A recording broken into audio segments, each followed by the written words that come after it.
Deborah, with her 30 years of being an entrepreneur and creating over 7 companies, knows exactly what it means to accept the mission. When you make that decision, when you accept the mission to become a solopreneur, to take yourself and your talents to market, then you embrace a life of not only unlimited possibilities, but also the unknown. It's an elixir of fear and bravery that only someone who's taken the leap really understands. On our show, Deb digs deep with her guests to highlight what you, the listener, wants to know. The stories, the whys, and the hows to navigate the journey to success. Get ready to hear from some of the most incredible mission takers from Generation Z to Boomers. So sit up, perk up, and get ready to be blown away.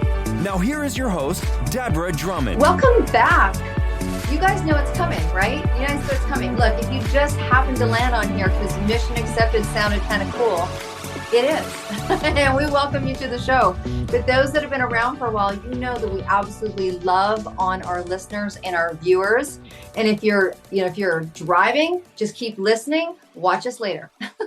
I'm so excited today. We have an amazing woman who's coming on to talk about a number of different things. But when I think about her and I think about you guys, and you know that you're the best audience, but I love it and so do you when I tell you exactly how good you are this week. And I'm going to say that I think you are the most industrious. You love to travel. You love to do different things. You're the most industrious listeners and viewers we have. And is that going to be exactly who our guest is today? Are you guys starting to pick up on my new little theme? I know. I have to entertain myself when I'm here, you guys. I'm having a good time. So I want to introduce you to Andrea Sweeney Blanco. And you may know her as Andi from The Fixers. It is a show that has industrious and all of that. And she travels around the world and she's going to talk about what she does and how she does it. And honestly, why she does it, because that's why this show is called Mission Accepted. It's like we've all had times where the mission showed up and we have a choice, yes or no. Sometimes our back's been against the wall and we don't have a choice, right? Our best friend's dragging us into a side gig, or, we're becoming entrepreneurs because we just can't go and sit at that desk one more time, one more day for one more reason. There's lots of reasons why we decide to take that entrepreneurial spirit and forge it forward, scared or not scared, excited or not excited. And you guys love to hear how we're doing it. You like to laugh at our mistakes, and you like to learn. So we're super excited to have Andi. She likes to go by Andi, and so I'm going to call her Andi. So Andi, welcome to the Mission Accepted show, a group of people that like to take on a mission. Yeah, thank you, Deb. It's great to be here. Absolutely.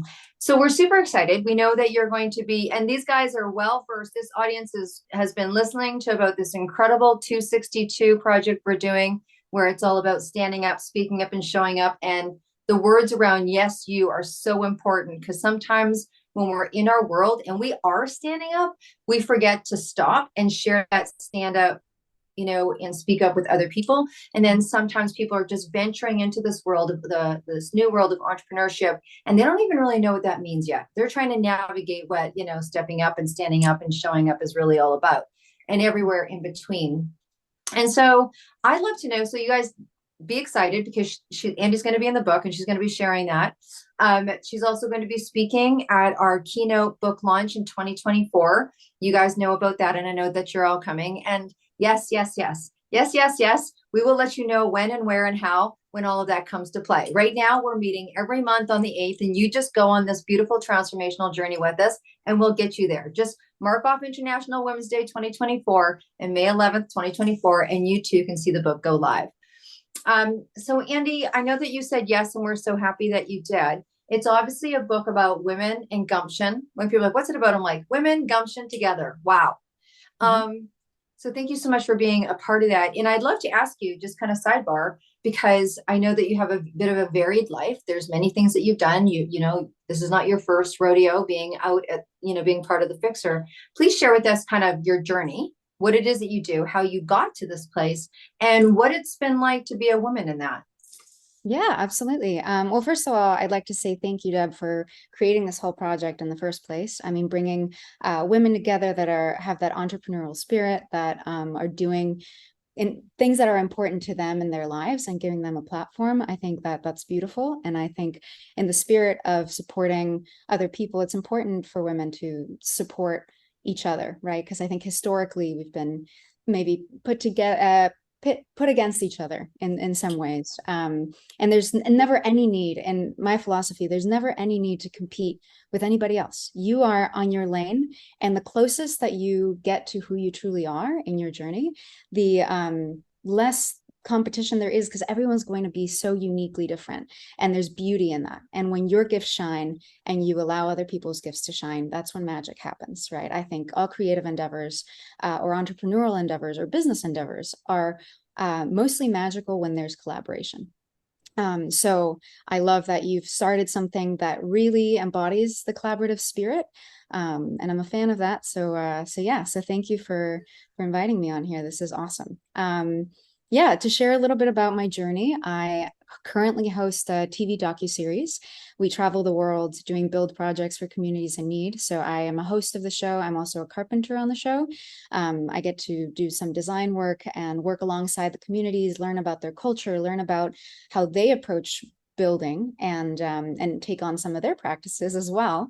I've been everywhere from Guatemala to the African jungles, using a machete to cut down trees for my shade structures, which I'd never done before. So I think the beauty of what I'm getting to do now is that I could never have dreamed this dream job that I'm getting to live now. I say I'm living my dream job, but I never could have imagined that something like this existed. However, everything that came beforehand in my life, as I look back in retrospect, I realized it was preparing me to be able to do this job now. And that's a really cool thing to look at, because I think part of the human experience is that we never truly feel like we know what we're doing. We just kind of need to forge ahead. I mean, you could be the CEO of whatever and still have that imposter syndrome, you know? And I think that that is a beautiful place to be, because it acknowledges that we are always learning more and more. And anytime that you feel you've arrived or are resolved in any way, that is when you might be in trouble, because you know, life is changing, everything's evolving. And so part of that evolution is never feeling like we've quite arrived. But to be in a place that I get to serve others for as my job and then tell their stories, that is something I've always wanted to do. So I began as an actor. I was very fortunate that acting found me in a way. I'm from Monterrey, Nuevo León in Mexico originally. So I was born and raised there. It's northeast of the country. My family's from Mexico City. So I was in school one day, and then a touring professional theater company came by and held auditions for, they were doing a production of Anastasia there in Mexico.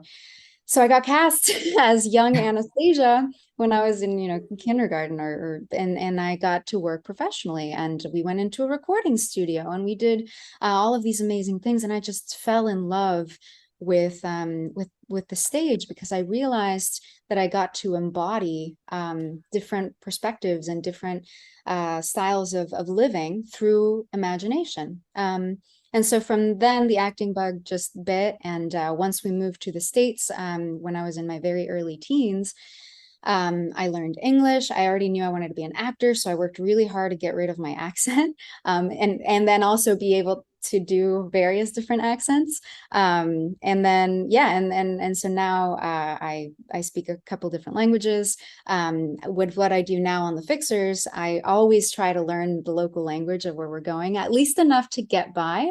Because it builds rapport with the locals, and that's important. You know, you always, the way I approach each episode that we do is I never think I'm there to help other people, because I think that disempowers a little bit. I am there to learn and to be of service, and therefore it's up to me to also acknowledge the cultural norms that are there, to also take in what they have to teach me, and that empowers others as well.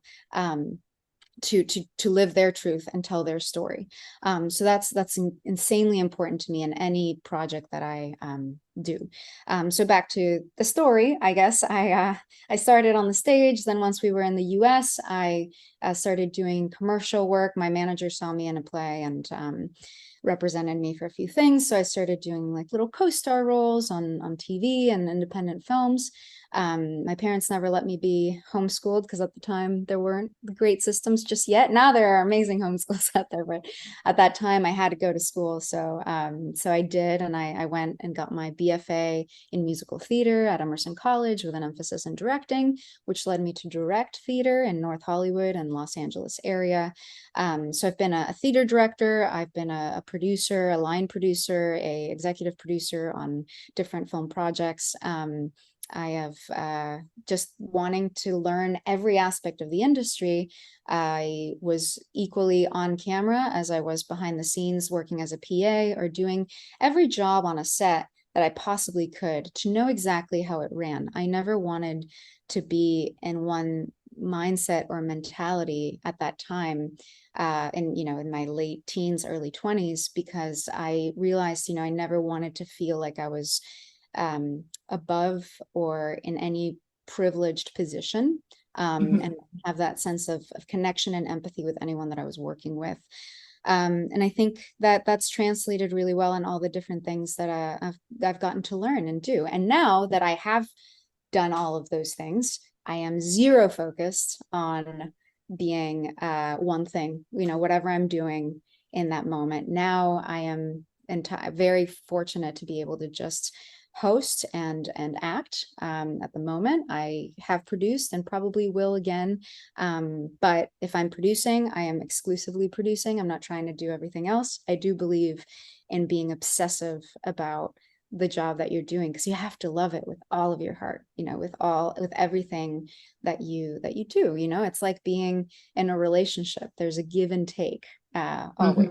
And when you're in a relationship, you are hopefully very loyal and devotional to that relationship. And what devotional means to me is that we are devotional about our practices. We're not emotional, because emotions are all over the place. They can be influenced by, our hormonal state, or they can be influenced by, what somebody else did or what we experienced that day. And it kind of gets to us.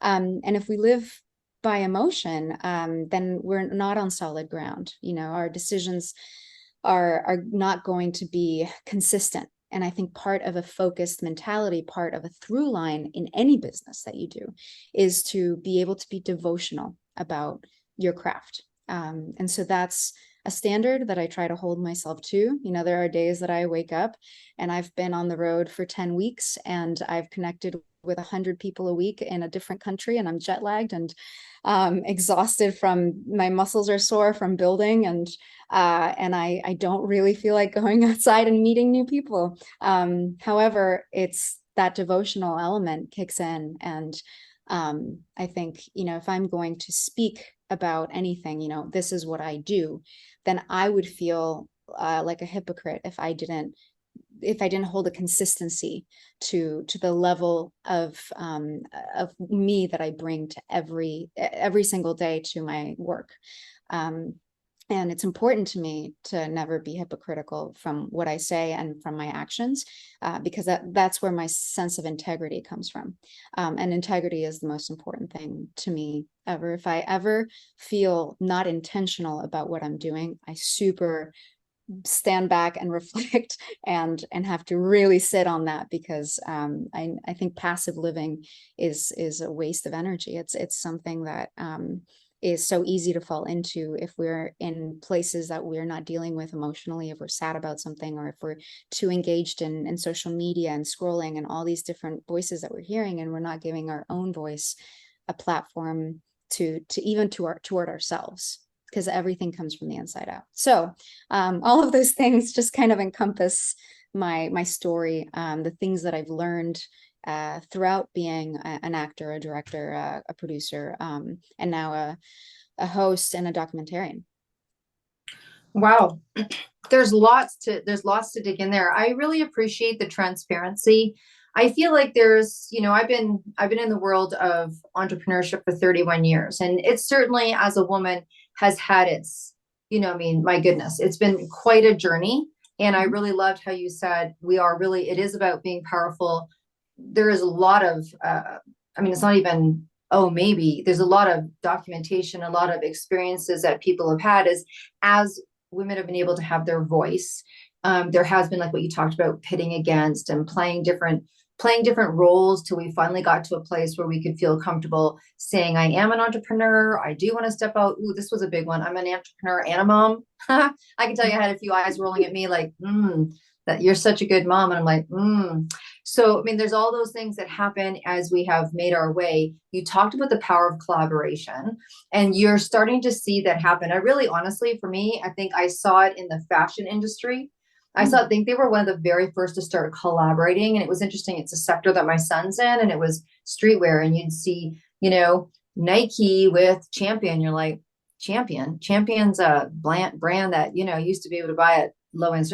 Like, you see all this collaboration happening in the clothing and the fashion industry. We see it in the music industry where there's duets, but it wasn't really seen as collaboration per se. It was a duet. Now we've started to see it really sink into the world of entrepreneurship, and there's a lot of collaboration going. Anthology books, for example, there's an anthology book.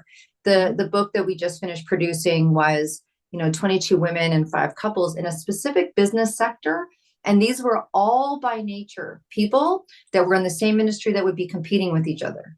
And it got picked up so high by media because how did you get 22 people in the same industry that want the same customer sit down in a book and talk about their success and give away their success stories and not mention their company?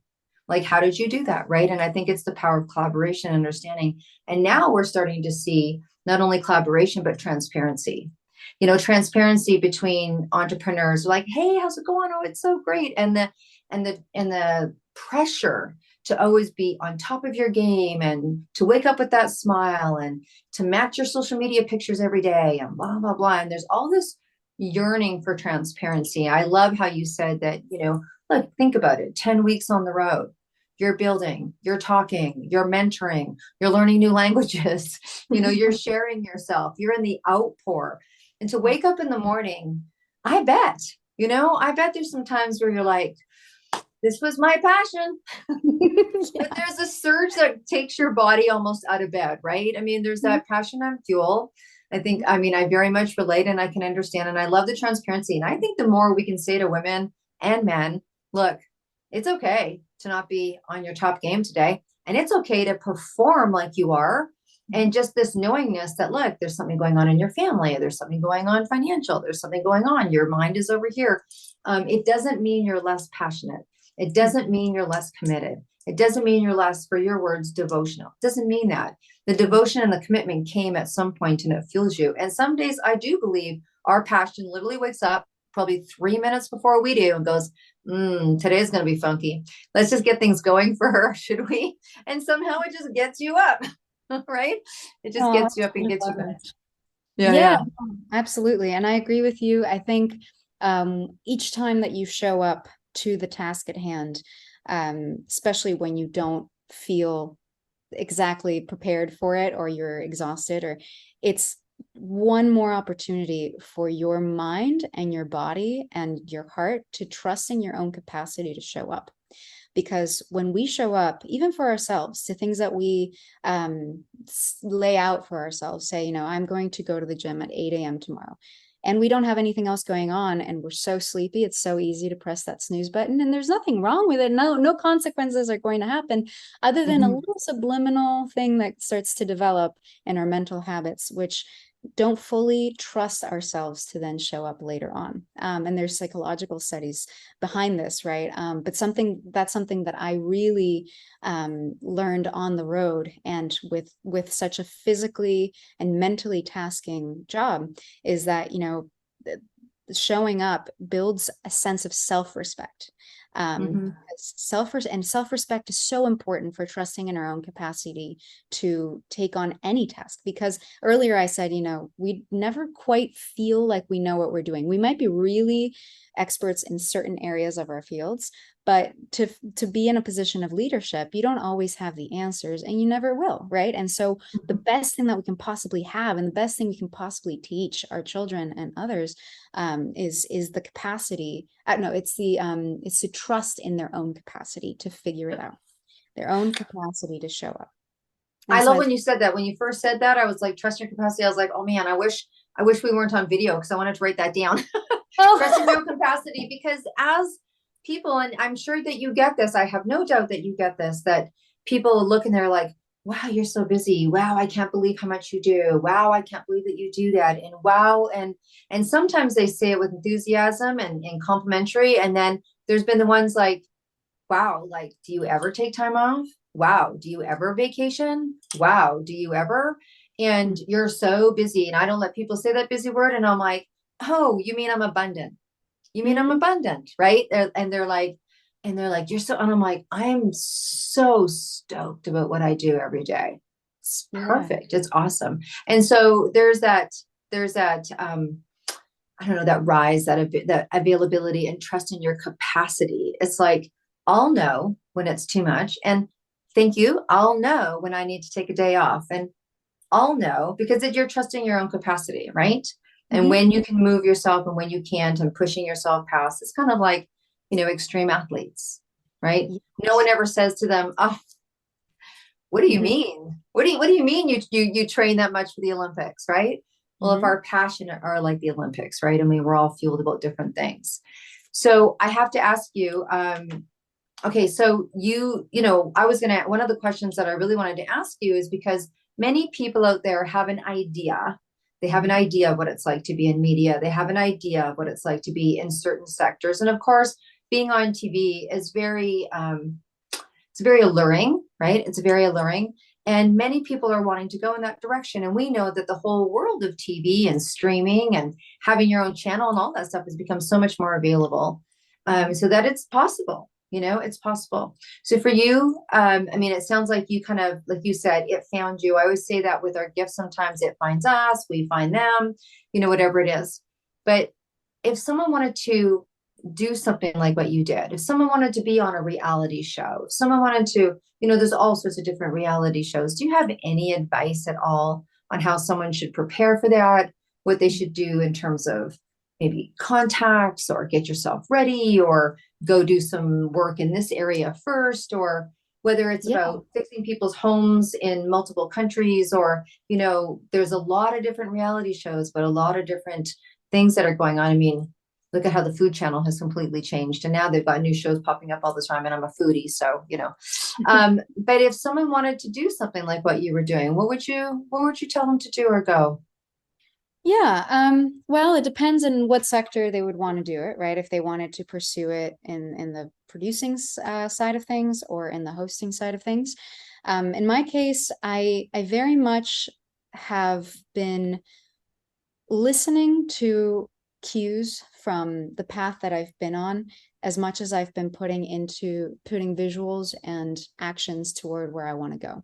So what I mean by that is, I learned a few years ago this little method from a friend of mine. He would write very specific visions on Post-it notes and put them in his mirror. And every morning he'd wake up and look at those specific goals that he was driving toward. So I started doing the same thing. I would say write down, actually physically write. There's something about writing that slows your mind down and really causes you to focus and be specific about where it is that you want to go. You need to ask yourself why you want to go there. What is it in you that is trying to collect from those experiences? If it's completely self-serving, I don't believe it happens. I don't believe that's the flow of how things work. I believe if you have a purpose and you have something that you're driving toward, that's when magic happens. So in order to be specific, I focused on the what I wanted, and not the how. And so how is when we listen to cues around us that start to take place and start to happen, and we start to see doors open when we put our awareness and attention toward that. I believe in God, so I call it co-creation, right? I don't really love the word manifestation because I feel like it takes credit. And I can't possibly take credit for so many of the way things have shown up in my life, because it's exactly what I had written down, but it came in the most unexpected way. And so I think that that's just how I view it, right? And so on practical terms, in terms of approaching the world of media, you have to do your research. You have to be specific and visualize what you want, why you want it. What is it that you uniquely bring to it? We all have unique gifts and things that we wouldn't normally associate with with the media world in the first place. When I started doing construction projects, service projects abroad in college for there was the Christian Appalachian Project, which we did build projects in the Appalachian Mountains for dilapidated homes for families in need there. And then I was doing like Habitat for Humanity type of stuff, and always doing kind of community service volunteer opportunities. And that carpentry interested me, and I loved the physical labor of it, because it just felt amazing to get to work on something and then physically see it come to life. I loved that, but I never tied that in to my acting or my practice at first, right? Because I thought, those two things are separate. That's my hobby, and this is what I do.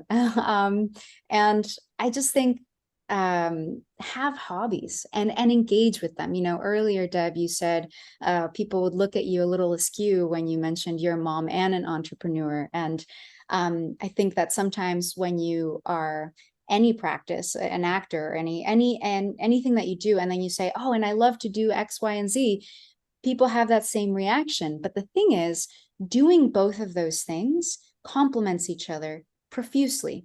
I bet you, I don't have kids, but I bet that your kids have given you ideas or taught you things that maybe wouldn't have come about if you didn't have kids as an entrepreneur, right? And or it fuels your passion as a mother. And our maternal instincts as women are powerful. They're huge. I mean, you hear stories of women lifting cars because their baby went under it or something, right? Because that adrenaline, it's an instinct that kicks in. And I think that when you have that beauty within you, of that passion, it translates in many different forms. A lesser example might be that I always feel I love reading novels. I love reading fantasy. It fills me so much, and I can get lost in a book. But I don't always make so much time for it because I think, oh, I can't justify it. I haven't finished my work, or I haven't completed this, or I haven't landed the job that I wanted, and I have to do that before I can enjoy myself.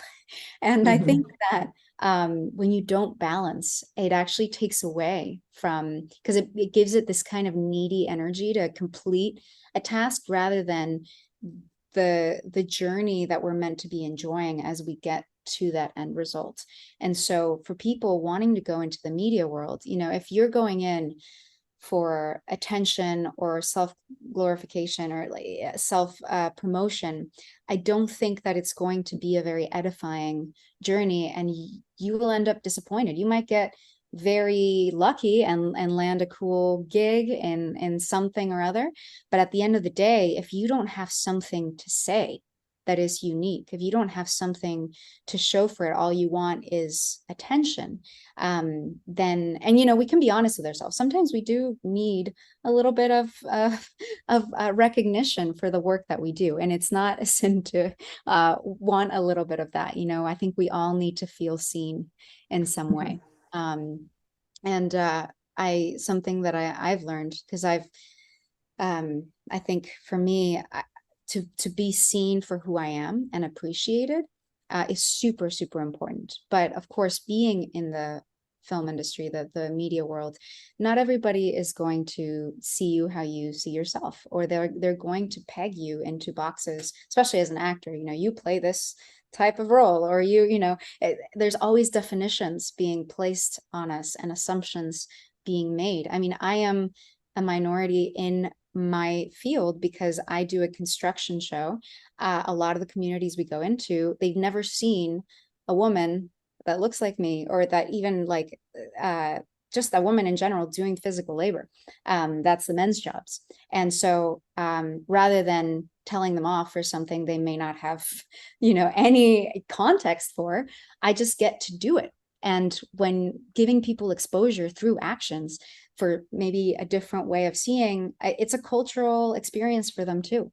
And so leading by action comes into play in anything that you want to do. And so if you are an actor and you're not getting the opportunities presented to you, produce something, learn what it takes to produce a film, and then you won't feel as frustrated as an actor when there aren't enough projects. Action begets learning, understanding, and more action, because if we're moving to a specific place in our lives, we might have planned to if I'm moving this drink over here, but something intercepts me, and it ends up moving over here, the drink still moved, and this might actually be more convenient for me to drink than where I had planned to place it. So when you're in motion, you began something that can be deviated to its rightful spot. But if you stay stagnant and you try to think about it and you try to do it exactly right, you're not going to get anywhere, because unfortunately, somewhere in the algorithm of life and the design of how things work, we have to learn the hard way. We have to just learn by doing and fail. And I mean, if you think about the giant modules, in our world, that, the billionaires, the millionaires, they had tons of failed businesses for the most part. And then there was that one that they really believed in, and it catapulted, and their vision came to be the at the forefront, right? But they, I guess Elon Musk comes to mind because he was living in his mother's basement for so long, and he started his businesses down there, and he failed multiple times. And so knowing the stories of the people that you look up to in an industry, how they did it, and then figure out how your story is going to look like. Not try to emulate theirs, but at least see the patterns that connect among all of them, because there are patterns. There is a design to how things work. And where is your mindset at? Are you taking responsibility for what you have control over, or are you stuck in a mentality that is maybe victimizing yourself as to why things haven't worked out? If you focus on obviously why things aren't working out, your energy is flowing in that direction, and things are going to you're going to keep hitting roadblocks. But if you focus on how the new path that has presented itself to you, you'll end up in a place you didn't expect, and it's going to be exciting. At the end of the day, it might be scary and awful in certain, but it's not a pretty picture. But that is, you used a beautiful word, this transparency, right? That is a transparent way of living. And when you live with integrity, meaning your words and your actions match, then that transparency affects even you, because you're in a receiving space as much as you are in a producing, creative space. The endurance, when you explain that, is so compelling, because it gives birth to ideas that don't exist yet. And it reminds me of a Scottish Himalayan proverb that I share with people where they're on the verge of, or they're on the verge of the next level. And I'm sure you've experienced it. I've experienced, you have an idea or a concept, even this grand 262. We're like, well, we've just done the 4th summit and we've learned a couple of new things here. We're going to shift this here. You can't foresee everything, because not everything has come into play to even need to be changed. And so in the Scottish proverb, it's very much based around the idea of providence. It's actually called providence. It's like, when you say yes, then and only then providence can come into play, and all seen and unforeseen activity comes into play. And so when you make that movement, when you take that time, when you can do the best that you can. And I love now, 30 years ago, and I don't know when the evolution was for you that you started to really make shifts and decide, I'm going to be doing this and I'm going to be doing this. I don't know what age or stage that you were at, but when we go to challenge ourselves as well, tests come. I always call it so there's goblins. I call them the goblins. It's like you finally make the decision, and then sometimes the universe is like, are you sure? Are you sure? Because this little test comes, I'm like, what do you mean? I just made that decision. And it doesn't necessarily mean that it flows right away. It doesn't mean that the rewards come right away. It doesn't even mean you see the end of the road right away, but it means that you got to that next step and you braved up, right? That's where that bravery comes in. So, I mean, it is really a life of unforetold, is it not? I mean, like you said, you don't know, and you don't even know the magic that's coming, but there's something about that internal endurance that Mhm. keeps you going in that position. And yay for all the coaches, and yay for all the experts, and yay for all the people that we surround ourselves with, that we Mhm. can bounce and fall down and get up. And it's a new world around that. So much a new world. I think that's very interesting. I didn't think about that when I was talking to you about, what's your idea, and how does it feel like for you to be a woman who's sharing what you're sharing and doing what you're doing?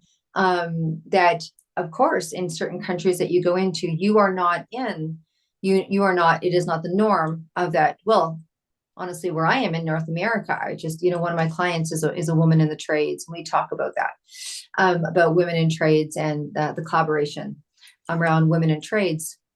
But in terms of your producing, production, PRing, any of that, is there something around being a woman in media that has been interesting to you, or something that you've learned that there can be lessons shared, or anything along those lines?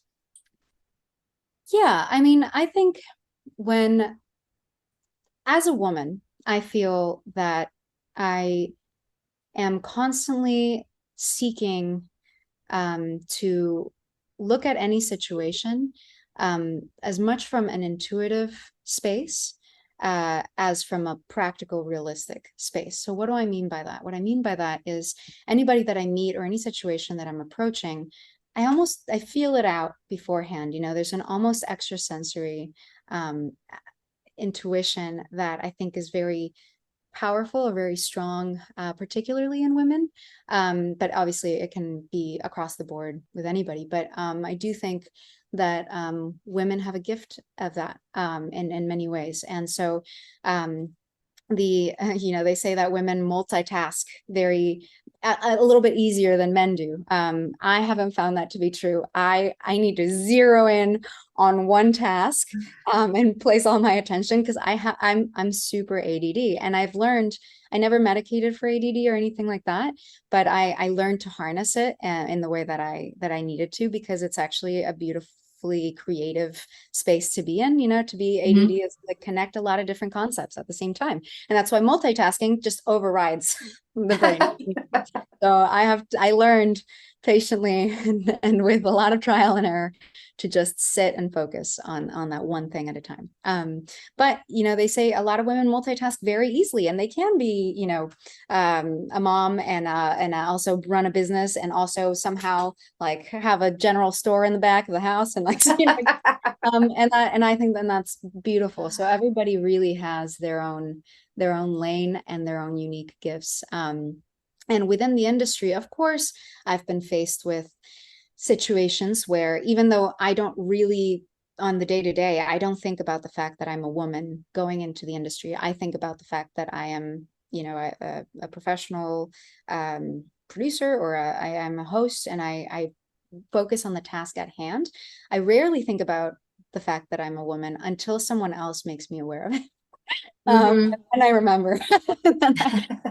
And so I have had experiences within the industry that, where I've been maybe, and it could be perceived, right? But I've been pigeonholed into, especially when I was in my early 20s. I'm still in my 20s now, but when I was in my very, very early 20s out of college, and, I went in to as theater director to an all-girls high school.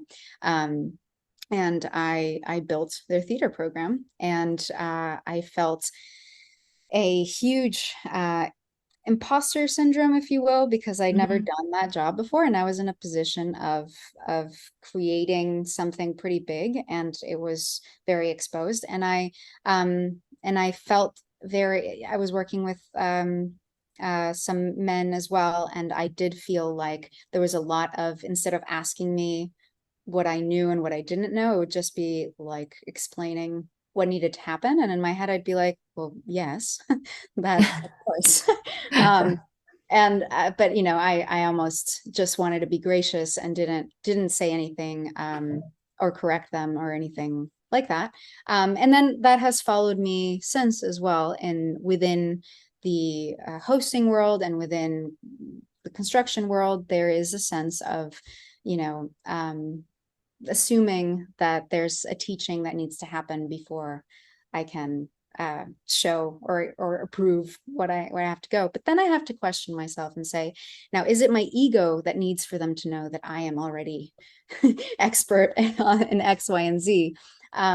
Or is it, something that's going to be beneficial to them? And I do think that the approach to that is very important. And we need to be asking ourselves those questions, because what is it going to benefit? Well, you can bet that if it's happening to a sister, to like someone that I'm working with, and I see it takes place, I'm more likely to say something than I am if it's happening to me, unless I assess the situation and I say, oh, this is a good moment to help others learn by me doing. I do believe in showing what you're capable of, more so than talking or aggressively discussing or telling people off. I think that when we revert to defense I'm not saying that I've done this perfectly, by the way. There's reason, there's a reason why I can speak to it now, and because this is what I strive for at this time, because I have gotten defensive and I have put people in their place of like, why would you assume that? And I just don't think, I think it makes people defensive before it actually before they can actually take something away from it. And so I think the best place, if you find yourself being undermined in some way, whether it's very overtly and very like publicly humiliated, or whether it's in a very subtle way, I think that there is a way to handle it with grace that you will never regret. Because there's always so many vantage points we're not seeing, right? We're only seeing through our perspective. And so as women with that gift, that intuitive gift that is just innately within us, if we can't do that, then there's no hope for the world. Like it just, and I think, I've seen interviews where the interviewer of celebrities, where the interviewer has made a sort of sexist question, and the interviewee has not shamed them for it necessarily, but instead gone, well, what would you answer to that question? Or like, something playful, or making humor out of it so that the person can be gently shown that what they have just assumed or perceived was maybe a little bit backwards, Right. So yeah. No, that's well said. Yeah. I think particularly with you in a role that traditionally still very much so has presence. So I think for you, showing what you're doing and being able to address in that way, I think when I think of everything you just said, I think it's about assertion with grace, right? Yeah. Having grace, because not always people mean to say something that reflects a less than position. It's an automatic cultural assumption sometimes, even here where we live in North America. Yeah, and to speak to that too, because I realize that I'm presenting things that I've learned and maybe more broader general concepts, but I'm seeing specific images and instances in my mind, right? So just to have one specific example of that laid out, when I was in Costa Rica, and we were building a community center for the women of that region to have opportunities to sell their goods. And they had very crafty, beautiful mini businesses, but they were just trying to sell what they could off of the street. So we built this community center where people could gather, and also had little shops for these entrepreneurially spirited women to have these opportunities. And the section that I chose, or that I got to build, because we divide among the hosts. So there's 3 men and myself, and we divide projects throughout the whole build project, and we work as a team to make it happen. I got to build the traditional artisanal oven and a shade structure above it, because that is honoring the culture there of how the women make tortillas by hand, and that is an art in itself. And learning the mud and the recipe essentially that they use for the clay oven was really, really fascinating and really cool experience. However, the building of the shade structure above, that was also traditionally done, and we used palm leaves, and the way that they braid them with the sticks on the roof is very specific.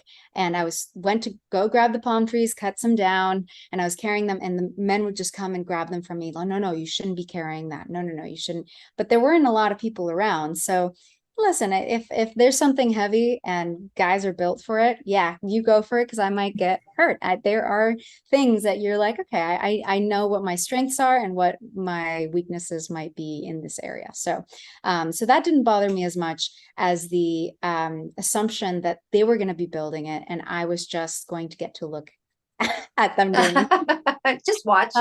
Yeah, just watch, just look pretty. Like, no, I wasn't about that. So anyway, I climbed up we'd already set the posts, and so I climbed up to where the sticks were, and I tied them together, and I had one of the local men, and the way that they do it there is they go without shoes, and then because it helps you grip on, and you're literally on all fours gripping onto this roof essentially of just sticks crossing over each other as you braid the palm leaves on the sticks.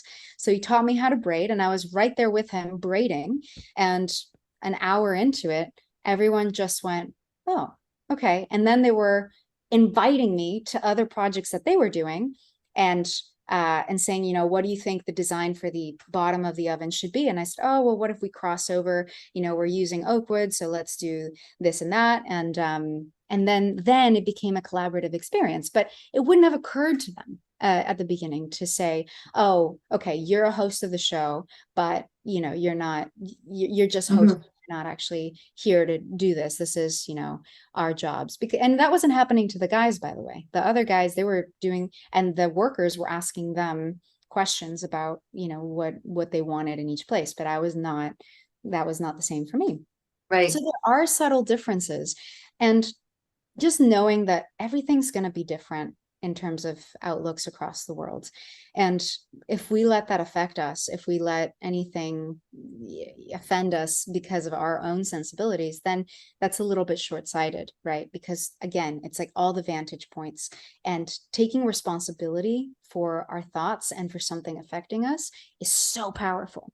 Like, something that I have really found is very freeing. I seek freedom in all things. Mm-hmm. I do. And something that is very freeing to my mind is that if someone does something that I find offensive, or says something that I find offensive, just taking a pause before reacting is everything. Those extra moments of just going, where am I? Why would they have said that? And then sometimes you can ask them, a great trick. I've read it in many different places before, but I really can vouch that it works, is if someone offends you in any way in a professional setting, and you just pause and you ask them, are you okay? It diffuses everything that they possibly could have. All right. You heard it here. Use it in your world, and then send us and let us know how that's going. No, that's fantastic. That's fantastic. I'm cognizant of your time, and I want everyone to be able to know that they can come back and hear you on the 262 event you're going to be sharing. And I'm going to kind of just throw a complete wrench in this. Two things. I'm going to ask you a completely different question, but I want to finalize up with something, because truly you are a believer in kind of what you set your mind to can come about, what you share with people can actualize when you take motion. So let's ask this question, because you give and you outpour, and you're obviously in that position many times. And from the sense of you sharing about where it is that you're going and the next step for you and what it is that you're doing. So I believe in this so much. I think now, if there's anything, that you want to keep to yourself, go ahead. But if there's something that you're willing to share, like, what would you like to put out there so that people can hear, that it can somehow come back to you? It's like, is there something on I always call it your business or your personal bucket list? Like, what's on your bucket list that, you would like to put out there? Because if you believe in that what we say about comes about, what's something that we can collectively hold for you that's on your list? Honestly, it can be, I'd like some purple velvet chairs. I mean, those were on my list for a long time, and then I made them. So I didn't make them. I had someone else make them. But you know what I mean? Like the treasure map, the writing down, the requesting, the inside, the asking, the collaboration, the co-creation. So what can we help you co-create for your life, Andi? Oh, that's beautiful. You know, I do also believe in sharing once things are in motion, like once you have completed a task that you set out to do and it's in the process of getting made, that's when I start to share about that, that longing or that desire. I think a little bit ahead of that, it's just smoke. Like it's just an idea. And if I haven't taken action toward it, there's no power to it just yet. So I like something to have a little bit of substance. Right now, I'm hosting the docuseries. I hope it goes for another season. The season 4 right now is about to come to a close. And that is any creative will understand whenever a show closes, like a theater show, and I'm seeing some nods over here. It's great. A theater show or a film or something, you've created something with a family essentially. And when it ends, it's a total new beginning. And as we know, new beginnings can be equally exciting as they are scary. And they can feel very heavy because of what is past, right? So the season's coming to a close. My heart does feel heavy because you never know if you're going to get picked up for another season. So I would love for another season to be picked up, not only because I think it brings a lot of joy to people around the world, but I think it really brings a global mindset and perspective to audiences within the US and globally. You can see the Fixers, you can find it on byutv.org for free nationally, because it's available to Americans if they want it. And then internationally, you can see it on Discovery International. So if you're subscribed to Discovery, or if you have Discovery in your cable internationally, you can find it there. And I do think that each story is so unique and so different. And the reason I became an actor was to be able to put myself in so many different circumstances and shoes, so I could really understand the human experience, not just from my vantage point. And getting to go to these countries and connect with the locals and build rapport in 1 week of doing a build project from beginning to completion is an experience unlike something I can possibly put into words.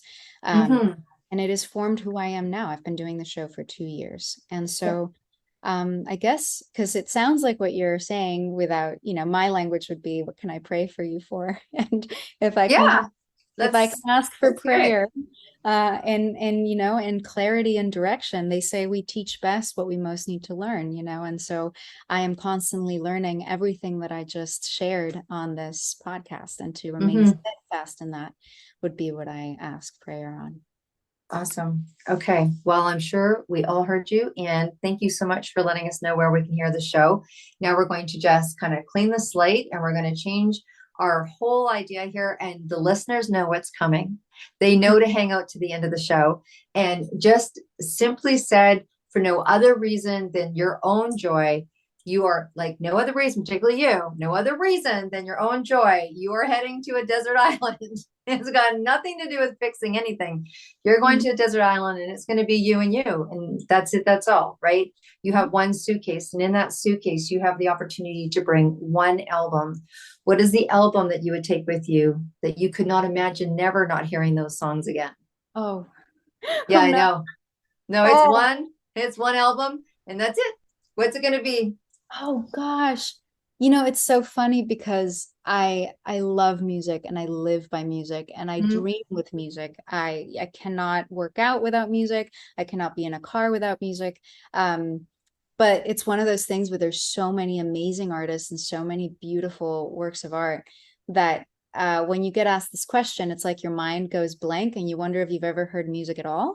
Like that is what you just did to me. Yes, I know. And it happens to all of us, the best of us. So yeah. Okay.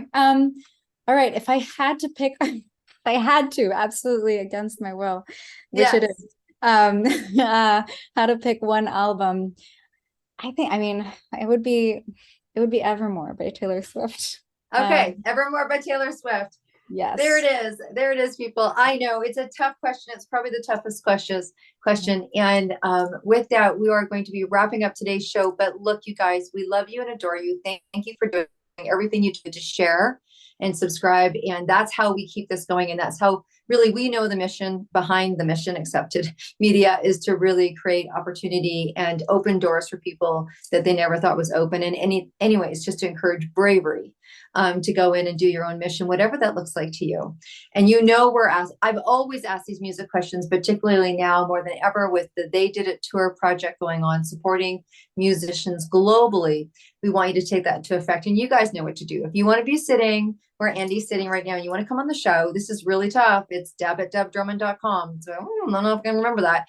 And then, of course, if you want to go to theydidittour.ca and find out everything that we're doing to support music. And if this is your time and you feel like, you know what, I want to donate, and what I'm really calling it clearing your karma. So if you've ever listened to music and downloaded and didn't pay the artist, let me help you clear that karma by donating to the cause, and we will deliver your money back to the music community. How's that? That's what we will do for you. I know. Someone's got to do it. Anyways, thank you, Andi, so much for being here. You guys can come see her speak, and you can also read her words on page when the 262 book launches International Women's Day 2024. And we appreciate you so much. So thank you for coming on to the show. Thank you guys for listening. And until we see you again next week, you be well and you stay groovy. Bye for now. Thanks, everyone.